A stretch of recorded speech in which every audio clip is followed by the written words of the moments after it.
Halo kawan-kawan, hari ini kita akan memahami pembelajaran berdiferensiasi. Setiap anak adalah unik. Mereka datang dengan cara berpikir, gaya belajar, dan latar belakang yang berbeda. Namun, bagaimana cara kita, sebagai pendidik, memastikan bahwa setiap siswa mendapatkan pembelajaran yang sesuai dengan kebutuhan mereka? Inilah tantangan pendidikan di era modern. Disinilah peran pembelajaran berdiferensiasi. Ini adalah pendekatan yang mengakui perbedaan dan menjadikannya kekuatan. Dengan memahami kebutuhan individu setiap siswa, kita menciptakan ruang belajar yang inklusif dan efektif, di mana setiap anak memiliki kesempatan untuk berhasil. Mari kita jelajahi lebih dalam tentang apa itu pembelajaran berdiferensiasi, ciri-cirinya, dan bagaimana kita dapat menerapkannya dalam kelas kita. Karena ketika kita mengajar dengan hati, setiap anak bisa berkembang.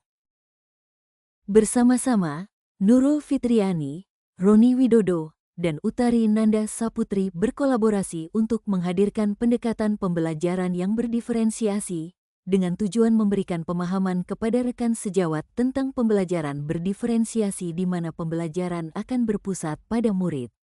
Mari kita lihat bagaimana penjelasan dari kami tentang penerapan pendekatan ini dengan lebih mendalam. Menurut Tomlinson, 2001, pembelajaran berdiferensiasi adalah sebuah usaha yang dilakukan oleh guru untuk menyesuaikan proses pembelajaran di kelas, guna memenuhi kebutuhan belajar siswa sebagai individu.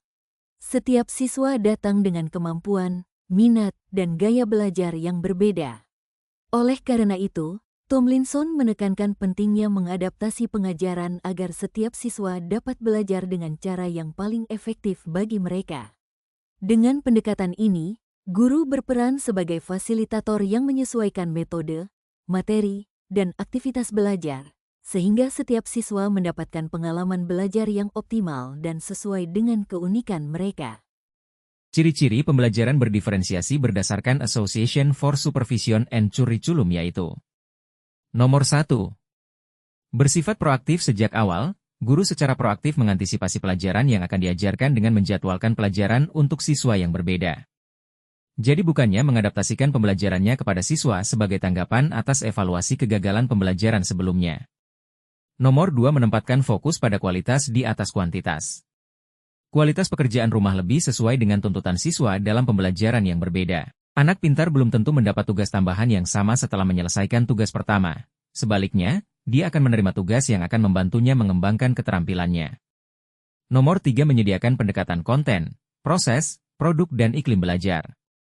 Ada 4 komponen pembelajaran dapat disesuaikan dengan tingkat kesiapan, bakat, minat, dan preferensi belajar masing-masing siswa. Nomor 4. Berakar pada asesmen. Guru selalu mengevaluasi siswa dengan cara yang berbeda-beda untuk mengetahui kondisinya pada setiap pembelajaran. Nomor 5. Berpusat pada siswa. Pekerjaan rumah diberikan berdasarkan tingkat pengetahuan awal siswa tentang mata pelajaran yang akan diajarkan, yang memungkinkan guru menyesuaikan pembelajaran dengan tingkat kebutuhan siswa. Nomor 6. Menggabungkan pembelajaran individu dan tradisional. Guru menawarkan kepada siswa kesempatan untuk belajar musik tradisional daerah secara bersama atau individu.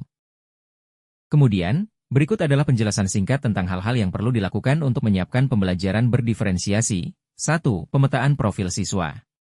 Pemetaan profil siswa adalah langkah awal yang penting dalam pembelajaran berdiferensiasi.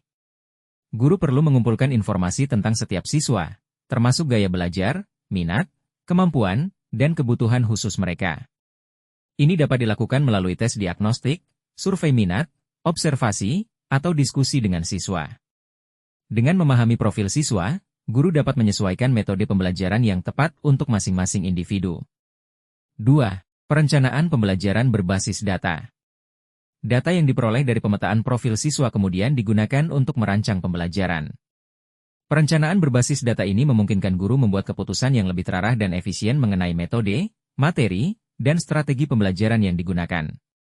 Ini memastikan bahwa pendekatan yang dipilih sesuai dengan kebutuhan spesifik siswa dan dapat meningkatkan keterlibatan serta hasil belajar mereka.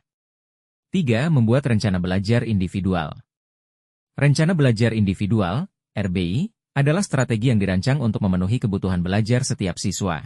Guru membuat program pembelajaran yang dipersonalisasi, dengan menyesuaikan tujuan pembelajaran, metode evaluasi, serta aktivitas yang mendukung perkembangan siswa sesuai dengan kemampuan dan minat mereka. RBI membantu siswa belajar dengan kecepatan mereka sendiri, mengatasi kesulitan, serta meraih tujuan pembelajaran yang telah ditetapkan. 4. Pemanfaatan teknologi. Teknologi dapat menjadi alat yang sangat berguna dalam pembelajaran berdiferensiasi. Dengan teknologi, guru dapat menyediakan berbagai materi pembelajaran, seperti video, animasi, dan simulasi, yang dapat diakses oleh siswa sesuai dengan kebutuhan dan gaya belajar mereka. Selain itu, teknologi memungkinkan guru untuk memberikan umpan balik secara real-time dan memantau kemajuan siswa secara lebih efektif, serta mendukung pembelajaran jarak jauh atau hibrida. 5. Membangun lingkungan yang inklusif. Pembelajaran berdiferensiasi memerlukan lingkungan belajar yang inklusif, di mana setiap siswa merasa diterima dan didukung. Guru harus menciptakan suasana yang positif dan aman, di mana perbedaan dianggap sebagai kekuatan. Lingkungan yang inklusif mendorong siswa untuk lebih percaya diri, berani mencoba hal baru, dan merasa nyaman dalam belajar, tanpa takut untuk membuat kesalahan.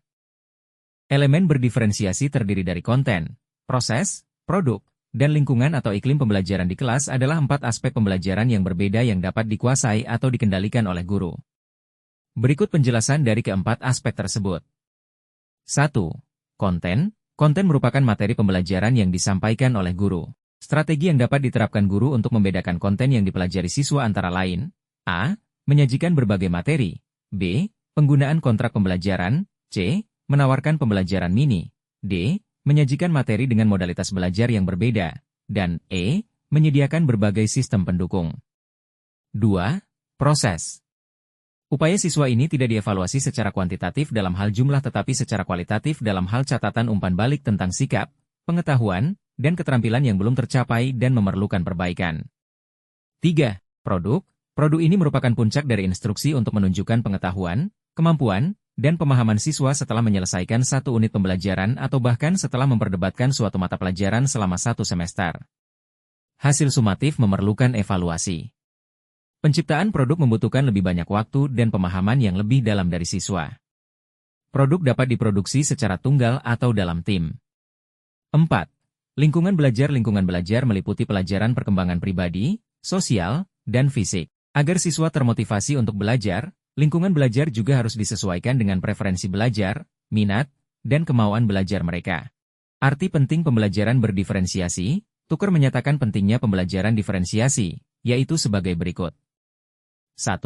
Pembelajaran diferensiasi menantang siswa belajar lebih dalam. 2. Memberi kesempatan kepada siswa untuk menjadi tutor sebaya. 3. Guru harus mengakui bahwa pendekatan pengajaran satu ukuran untuk semua tidak memenuhi kebutuhan semua, atau bahkan sebagian besar siswa, seperti halnya ukuran pakaian yang dijual di toko tidak harus sesuai dengan ukuran konsumen. Lalu, penerapan di mata pelajaran bahasa Indonesia. Dalam pembelajaran menulis puisi, siswa bisa diberikan pilihan tema sesuai dengan angan dan minat masing-masing. Misalnya, satu siswa bisa menulis tentang pemandangan, sementara siswa lain membuat puisi bertema lingkungan sosial yang mereka sukai. Semua siswa tetap belajar tentang struktur puisi yang sama, tetapi dengan konten yang berbeda. Kemudian, contoh relevan. Proyek kelompok. Guru bisa membagi siswa ke dalam kelompok berdasarkan tingkat kemampuan. Setiap kelompok dapat diberikan proyek dengan tingkat kesulitan yang disesuaikan, tetapi tetap mengacu pada tujuan pembelajaran yang sama. Misalnya, dalam proyek sains, siswa dengan kemampuan lebih tinggi mungkin diminta melakukan eksperimen yang lebih kompleks, sementara kelompok lain mengerjakan eksperimen yang lebih sederhana. Sebagai kesimpulan, pembelajaran berdiferensiasi memberi peluang bagi siswa untuk berkembang sesuai potensi terbaik mereka. Dengan menerapkan strategi-strategi ini, kita tidak hanya meningkatkan hasil belajar siswa, tetapi juga membantu mereka merasa dihargai dan termotivasi dalam proses belajar.